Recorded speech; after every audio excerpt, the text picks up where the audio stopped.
Hello, everybody. I'm Jason Jimmo, QA manager here at Protege.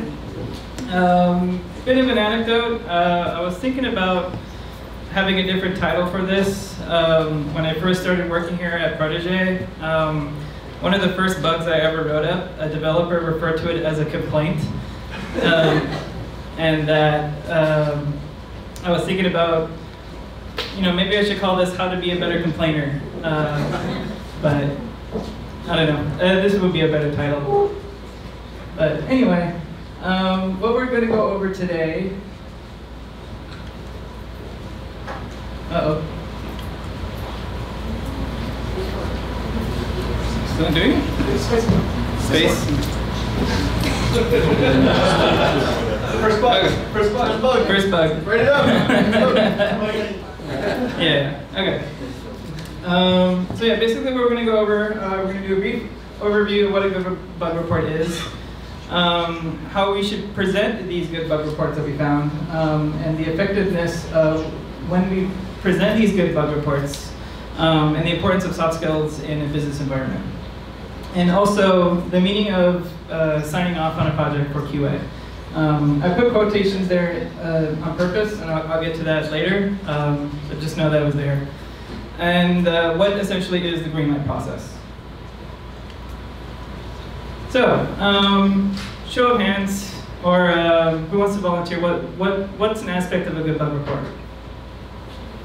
Steps to reproduce. Yeah, that's one. Another one?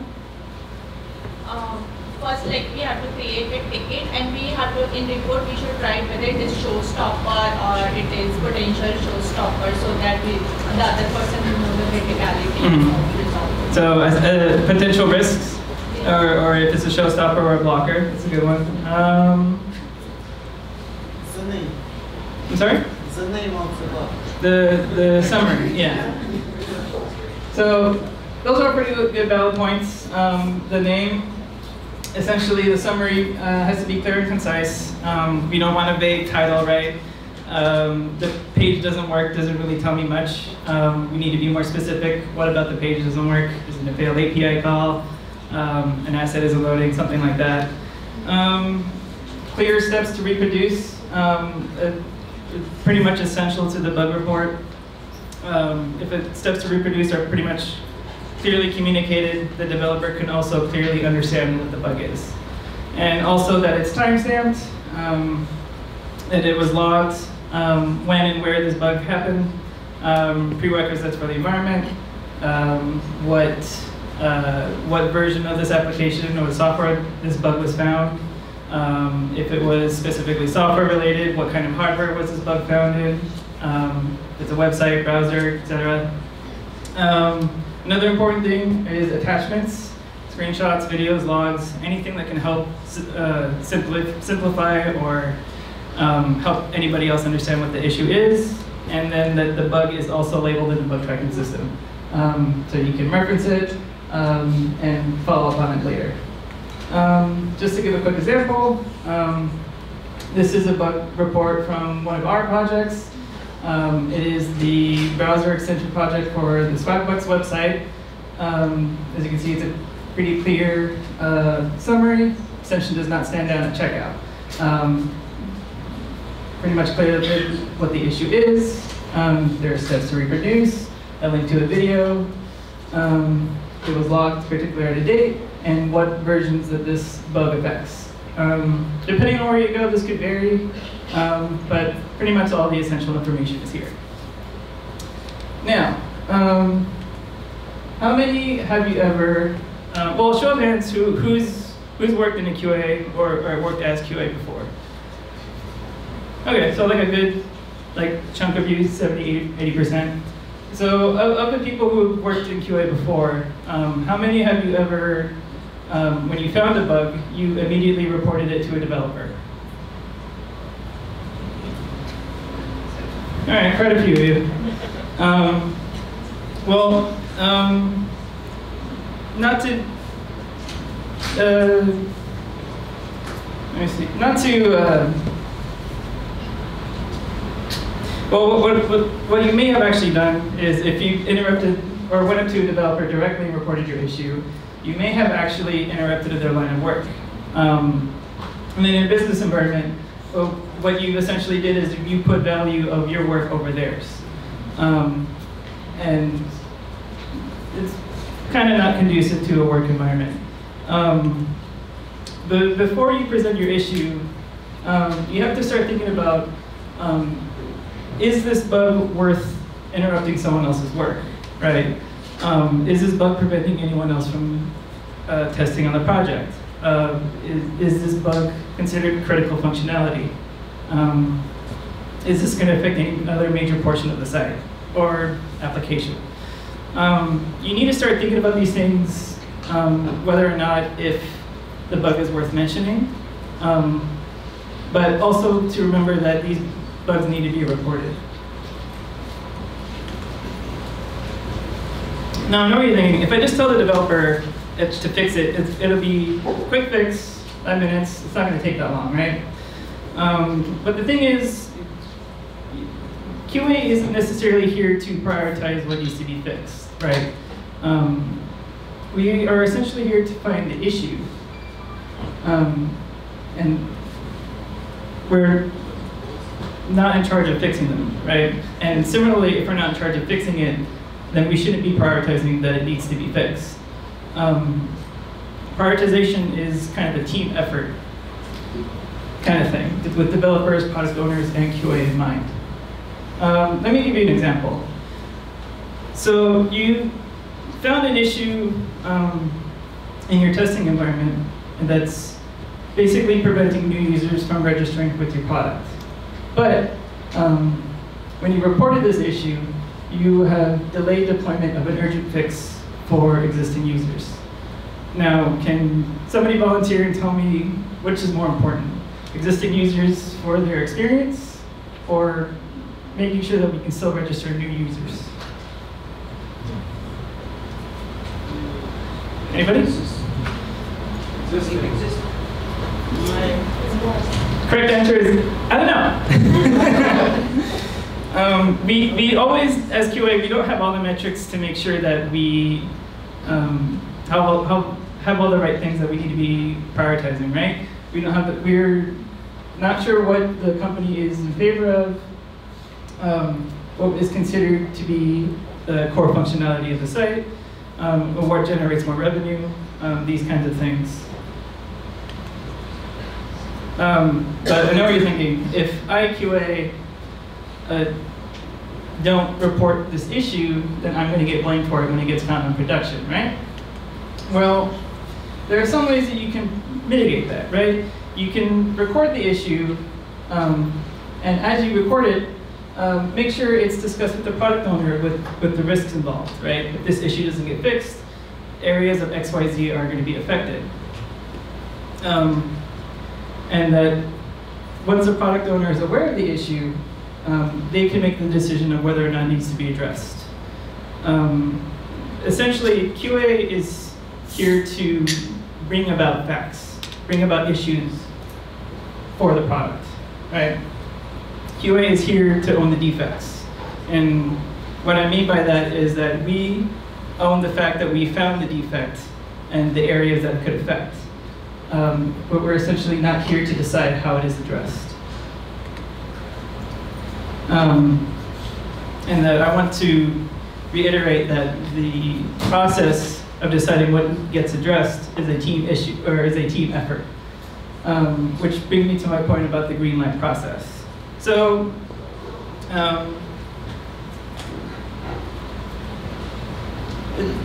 what I get brought about a lot is, whoops. Yeah, I got it. What does it mean for QA to sign off on a project? Earlier I put sign off in quotations, right? The reason for that is I have my own kind of personal issues with that, because signing off on a project, to me, I interpret that as we are giving the absolute okay to have this product be deployed. When essentially, we aren't the final decision maker for the product, right? It's essentially a team effort of bringing up these issues to product, and developers are in charge of making sure the features that were brought up by business or developed. But one of the main roles that QA plays throughout the project is that they're here to raise facts. Be it log the issues and relay that info to anybody who is a stakeholder in the project, whether it's a product owner, a feature request from finance, our customer service needs to be aware that there's maybe some issues going on. We are basically here to make sure that if issues are brought up, that the people that it could affect are known about it. Like I said earlier, there's concerns of potential risks of any issues, and of course, if there's any blockers, they absolutely need to be brought up. So one of the complaints I get a lot is that whenever there's a bug found on production, QA just gets blamed for it all the time, right? But I always stress is that how can you as QA be blamed for a single issue if the process of deployment is a team decision? So one of the things on your end for QA to mitigate that is to log everything. Log the issues that you found, log when and where it was found, make sure that the decision of what to do with the issue was also logged. There basically needs to be a paper trail of everything. Another thing is to raise flags if the situation for you to test the product is not ideal for you. If the amount of time from deployment is shorter than the amount of time it takes to run regression, you need to raise those concerns. And in relation to that, create a test plan. If your test plan is full-fledged, you can triage for which areas are higher risk if they need to be tested or not. And like I said earlier, if ownership of deployment is a shared decision, you yourself as QA cannot be blamed solely for it.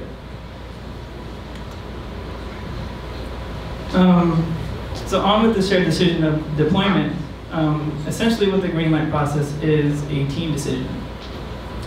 So everyone has their own role with the green light process. It's not solely on one person. Essentially the green light process means green. So like in the car, it means go. But I like to think that QA is the flashing yellow light as to be a caution before you go. But essentially what the green light process is, from the beginning, business owner makes the business needs, otherwise we won't have anything to develop. Developers create against those features with the business needs in mind, and then QA tests the limits of those features and ensure that business needs are met. Now, when the final decision for the project to come to an end or to be deployed is when all needs are met, and if all the needs are met from all these parties, any concerns are heard, and the final decision is essentially on the product owner. Just to reiterate, the decision to deploy is essentially on the team, not just QA. So in summary, just to go over the things that we went over today, good bug reports are pretty much an essential skill for QA. It's pretty much the basis of what we do. But in order to have effective good bug reporting, we need to make the conscious decision as to when we report these bugs. And as our role throughout the product or the project, that our main role, one of our main roles, is to raise facts and concerns. And that also the greenlit process is a mutual agreement with everybody involved with the project. And that's it. Thanks, everybody.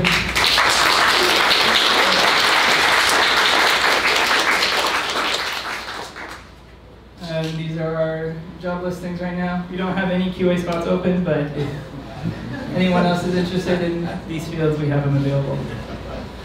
Any questions so far? Oh yeah, questions. Oh yeah.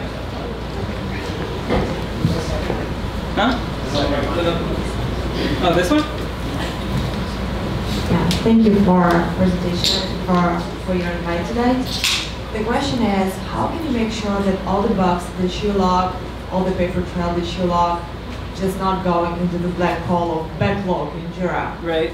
How do you how do you make sure those are getting into stakeholders' attention? Does this work? Yeah. Okay. So yeah, that's a good question. Basically, most of the time when you write bugs, you kind of just send them up into the ether and then like hope for the best, right? But in a good development environment, you'll have daily stand-ups, bug scrubbing, or retrospectives, and these are good opportunities to raise these issues, whether or not if these are absolute blockers, these are minor bugs. Another good opportunity is at some development teams have this practice where they have end-of-day QA reporting, where it has all the remaining issues that are ongoing for the product, or what was tested for that day. And that's also another good opportunity to present what are the remaining issues. And I forgot to say that Prodigy is so nice that they are giving away for a good question these gift cards. So here we go, the first one. Nice. Any other questions? Here we go. So the problem that we have at our company is all the critical and high defects.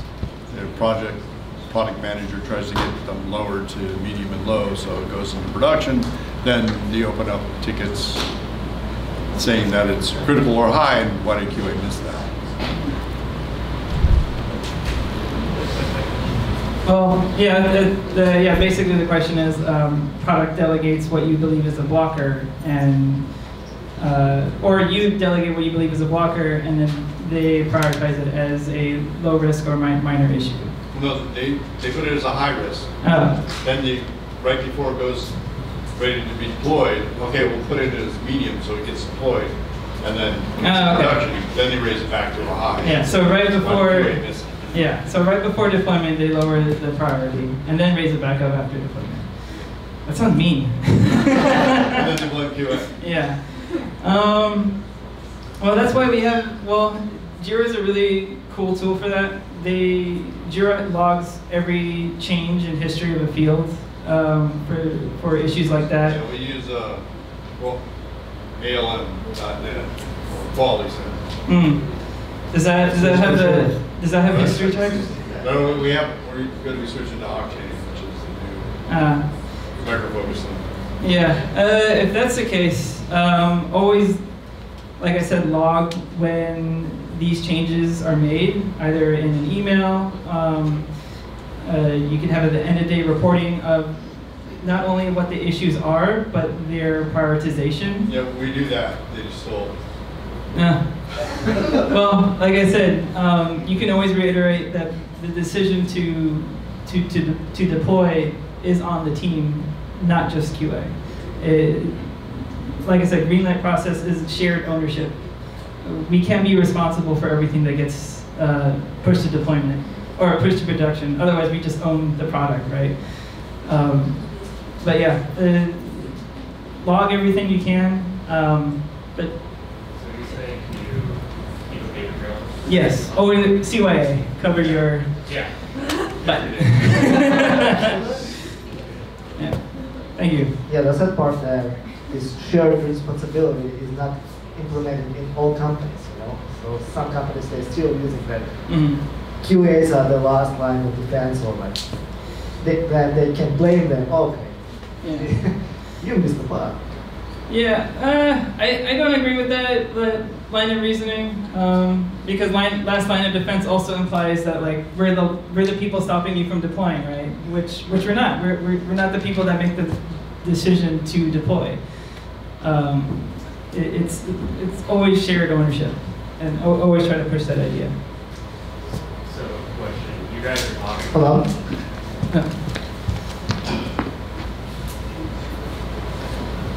So you guys were talking about, and not interrupting developers during a bug finding? Do you feel that, like, if it was a simple bug, do we switch to a waterfall, or do we stay with agile? Or which one do you think is more effective as you find them?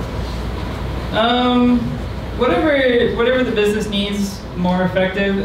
I think that in terms of agile and waterfall, just for those who are aware, it's like an ideology of how development cycles work. It depends. What do you guys do here? We do agile, and usually when new bugs are found, it's usually the result of new features being built out. And then those bugs are attached to the new features that are being deployed. So those are fixed immediately.